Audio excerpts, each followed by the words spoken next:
Buenas, María Fernanda. En el día de hoy vamos a continuar con la otra parte de matemáticas. En esta parte vamos a ver un poquito de cálculo, un poco sobre geometría y estadística. Entonces, continuamos. El primer tema es la potenciación. ¿Qué es una potenciación? La potenciación es una operación que consiste en multiplicar por sí mismo un número principal llamado base, tantas veces como lo indique otro número que se llama exponente. Bueno, para entender esto un poco mejor, aquí tenemos las partes de la potenciación, tenemos lo que es la base y el exponente. Entonces, ¿qué nos dice esta definición? Que nosotros debemos de multiplicar este número que está aquí grandecito, que es la base, tantas veces como lo indique el numerito de arriba, que es el exponente. Acá vemos unos ejemplos muy sencillos. Tenemos 2 elevado a la 1, entonces 2 por 1 nos va a dar 2. Tenemos 2 elevado a la 2, entonces multiplicamos 2 por 2, que nos va a dar 4. Tenemos 2 elevado a la 3, que nos va a dar 2 por 2, 4, y 4 por 2, 8. Tenemos 2 elevado a la 4, que nos va a dar 2 por 2, 4, 4 por 2, 8, y 8 por 2, 16. De esta forma tan sencilla vamos a realizar todos los ejercicios de potenciación. Ahora vamos a ver lo que es la potencia de una potencia. La potencia de una potencia es otra potencia de igual base y cuyo exponente es el producto de los exponentes. Aquí vamos a ver un ejemplo de potenciación de una potencia. Entonces, aquí tenemos la base, que es el número 2, y tenemos los exponentes, que son los números 3, el número 3 y el número 2. ¿Qué vamos a hacer para resolver esto? Únicamente vamos a multiplicar los dos exponentes, el número 3 y el número 2, y esto nos va a dar como resultado 6. Y la base quedaría igual, en este caso es el número 2. Propiedades de la suma y resta. Bueno, estas propiedades de la suma y resta las vamos a ver porque son necesarias para el tema que vamos a ver a continuación. Bueno, para realizar una suma o una resta, primero nosotros debemos analizar qué signos tienen estas cifras. Si estos tienen signos positivos, entonces se suman. Pero si de lo contrario tienen signos distintos, es decir, uno positivo y uno negativo, estos se restan. Y al resultado de estas operaciones le vamos a poner el signo del número mayor. Aquí vamos a ver un ejemplo de suma y un ejemplo de resta.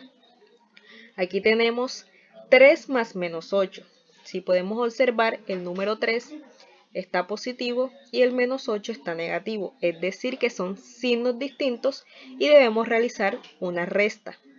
Esto nos quedaría un 5 y entonces le colocamos el signo del número mayor, que en este caso es el 8. Entonces quedaría negativo el resultado, menos 5. Ejemplo de resta. Aquí podemos observar que los dos tienen signos negativos, es decir, que debemos hacer una suma porque los signos son iguales. Esto nos quedaría 10 y ponemos el signo del número mayor, que es el 7, nos quedaría como resultado una cifra negativa. Bueno, ahora sí vamos a ver lo que es la suma y resta de polinomios, en lo cual vamos a aplicar las propiedades de la suma y la resta. ¿Qué son los polinomios? En matemáticas, un polinomio es una expresión algebraica. En ella intervienen varios números y letras, relacionados mediante sumas, multiplicaciones y potencias. Las sumas de polinomios. Bueno, para realizar una suma de polinomios es necesario que nosotros primero organicemos los términos por su semejanza, es decir, de acuerdo a cómo ellos se parezcan. Aquí tenemos estos términos, entonces, ¿cómo los vamos a organizar? Este 3 que está solito debe ir con otro número que esté también solito, es decir, en este caso el 1. Este 7x debe ir con otro número que también tenga una x, en este caso 5x. Y este x elevado al cuadrado debe ir con otro número que también esté x elevado al cuadrado. En este caso vendría siendo 3x elevado al cuadrado. Entonces, para resolver esta suma de polinomios existen dos métodos. Está el método vertical y el método horizontal.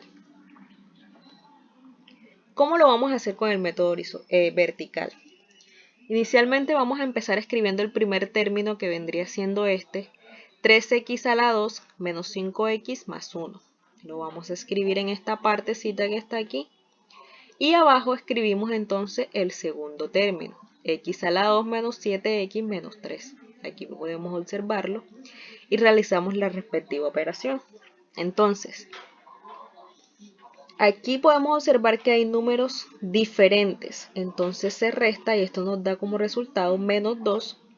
Aquí los signos son iguales, aquí no, entonces lo sumamos y nos da como resultado menos 12x. Y aquí los signos también son positivos.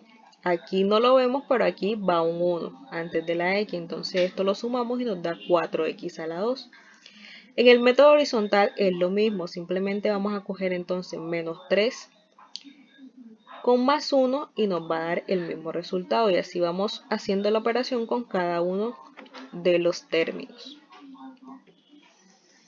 Resta de polinomios. Igualmente vamos a organizar los términos por sus semejanzas.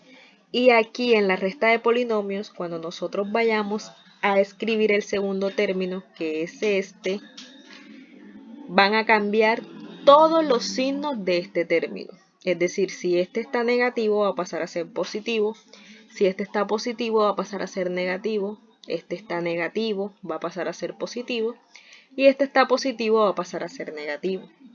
Igualmente que en la suma escribimos primero el primer término y luego escribimos el segundo término cambiándole todos los signos y realizamos la respectiva operación. Más 3 más 1, signos iguales se suman y nos da más 4. Menos 2x, más 2x menos 5x, signos diferentes se restan y nos da como resultado menos 3x. Más 5x al cuadrado más 1x al cuadrado, signos iguales, se suman y nos da más 6x al cuadrado. Y aquí queda igual porque este no tiene ningún otro término en la parte de arriba. En el método horizontal es lo mismo, entonces realizamos la respectiva operación de este con este, este con este, este con este y el 7 que va solito. Ahora vamos a ver un poco de cálculo. Vamos a ver lo que son las funciones. Una función es una regla que asigna a cada elemento del conjunto de partida un solo elemento del conjunto de llegada. Aquí podemos ver un ejemplo que está el conjunto de partida que nosotros llamamos dominio y conjunto de llegada que llamamos contradominio. ¿Cómo sabemos que es una función? Porque sus elementos del conjunto de partida están relacionados con sus elementos del conjunto de llegada. Se relacionan mediante una flecha. Existen dos tipos de funciones, las funciones inyectivas y las funciones sobreyectivas. ¿Qué son las funciones inyectivas? Bueno, cada elemento del conjunto de llegada corresponde como máximo a un elemento del conjunto de partida. Es decir, estos deben estar relacionados uno a uno. Aquí está el ejemplo. Si este 2 estuviera relacionado con el número, con la letra A, no sería una función inyectiva. Función sobreyectiva. Una función es sobreyectiva si cada elemento del conjunto de llegada corresponde por lo menos a un elemento del conjunto de partida. Para identificar de forma más fácil una función sobreyectiva es cuando éstas tienen rango y conjunto de llegada iguales. Aquí en el primer ejemplo podemos ver que el rango son los elementos que se encuentran relacionados. Entonces, los elementos que se encuentran relacionados podemos ver que está relacionado la letra A y la letra B. Y que el conjunto de llegada igualmente es la letra A y la letra B. Es decir, el rango y el conjunto de llegada son iguales, por tal motivo sí es sobreyectiva. Acá podemos ver que el rango nada más están relacionados la letra A y la letra B, entonces el rango vendría siendo A y B, y el conjunto de llegada está conformado por tres elementos que es A, B y C. Como en el rango no está relacionado la letra C, Entonces, rango y conjunto de llegada no son iguales, por lo tanto, no es una función sobreyectiva. Ahora vamos a ver un poco de geometría básica. Bueno, la geometría es la parte de la matemática que estudia la forma, las relaciones entre puntos, líneas, ángulos, planos y figuras y la manera como éstas se miden. Bueno, entre las figuras geométricas básicas tenemos el círculo, el rectángulo, el cuadrado, el triángulo, el trapecio, el paralelogramo, el romboide y el rombo.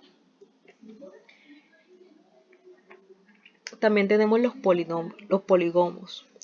¿Qué son los polígonos? Es una figura geométrica plana compuesta por una secuencia finita de segmentos rectos consecutivos que encierran una región en el plano. Estos segmentos son llamados lados y los puntos en los que se intersectan se llaman vértices. Aquí podemos ver en las partes los lados y los puntos en los que estos se intersectan se llaman vértices y estos forman ángulos. ¿Cómo vamos a identificar los polígonos? Los vamos a identificar de acuerdo a su número de lados. Si tienen 5, 6, 7, 8, 9, 10, 11 o 12, aquí está su respectivo nombre. Pentágono, 5 lados. Hexágono, 6 lados. Heptágono, 7 lados. Octágono, 8 lados. Eneágono, 9 lados. Decágono, 10 lados. Undecágono, 11 lados. Y el dodecágono, que tiene 12 lados. De esta forma los vamos a identificar. Simplemente contamos el número de lados que tiene la figura e identificamos de cuál nos estamos refiriendo. Ahora vamos a ver un poco sobre las áreas de las figuras geométricas más básicas, que es el triángulo, el rectángulo y el cuadrado. Aquí podemos ver la fórmula para calcular el área de un triángulo. Nos dice que el área es igual a base por altura sobre 2. Entonces acá tenemos un ejemplo. Si nos dicen que un triángulo tiene una base de 2 y una altura de 4, esto lo multiplicamos y nos da 8. Y esto lo dividimos por 2, que nos da como resultado 4. En el rectángulo nos dice que el área es igual a base por altura. Entonces, únicamente si nos dan un rectángulo de base 2 y de altura 4, únicamente multiplicamos y nos da 8. Y en el cuadrado nos dice que el área es igual a lado por lado. Entonces, si nos dan un cuadrado de lados iguales a 4, entonces únicamente multiplicamos 4 por 4 y nos da 16. Esto es básicamente reemplazar valores y hacer las respectivas operaciones. ¿Qué es la estadística? La estadística es la parte de la matemática que se encarga del estudio de una determinada característica de una población, recogiendo los datos, organizándolos en tablas, representándolos gráficamente y analizándolos para sacar conclusiones de dicha población. Bueno, los tres conceptos básicos que vamos a ver de estadística es la media, la mediana y la moda. ¿Qué es la media? La media, también conocida como promedio, es el valor que se obtiene al dividir la suma de un conglomerado de números entre las cantidades de ellos. ¿Qué es la mediana? La mediana es un conjunto, es un valor que se encuentra en la mitad de los otros valores, es decir, que al ordenar los números de menor a mayor, este se encuentra justamente en medio entre los que están por arriba. ¿Y qué es la moda? La moda es el dato que más se repite en el conjunto de datos. Para entender esto mejor vamos a ver un ejemplo. Entonces aquí vemos un ejercicio de estadística en donde nos dan las edades de unos estudiantes. Estas vendrían siendo las edades y estos vendrían siendo el número de estudiantes que tienen esas edades. ¿Qué vamos a hacer nosotros? Aquí vamos a hacer una respectiva suma. Aquí ponemos igual el número 3, acá entonces sumamos 3 más 10 más 14 que nos da 17, 14 más 23 que nos da 40 y así sucesivamente. Aquí vamos a sumar la frecuencia y nos va a dar 60. Y aquí vamos a multiplicar X por F, es decir, 13 por 3, 14 por 17, 15 por 40, 16 por 50, 17 por 55 y nos van a dar estos resultados. Igualmente, cuando tengamos estos resultados vamos a realizar una suma de ese conglomerado. Entonces, para sacar la media, vamos a utilizar esta forma, que es la sumatoria de X por F, que es la sumatoria que realizamos aquí, por N, que es el número de la muestra, que vendría siendo 60. Entonces, reemplazamos los valores 916 entre 60 y realizamos la respectiva división. Aquí nos da 15,26 años. Y la mediana, aquí tenemos la fórmula que es N entre 2. Entonces, eso nos da 30. Y la moda lo vamos a buscar en la frecuencia, que es esta, que es el dato que más se repite. Aquí podemos ver que el dato más se repite es el que tiene 23 de frecuencia. Esta vendría siendo la moda.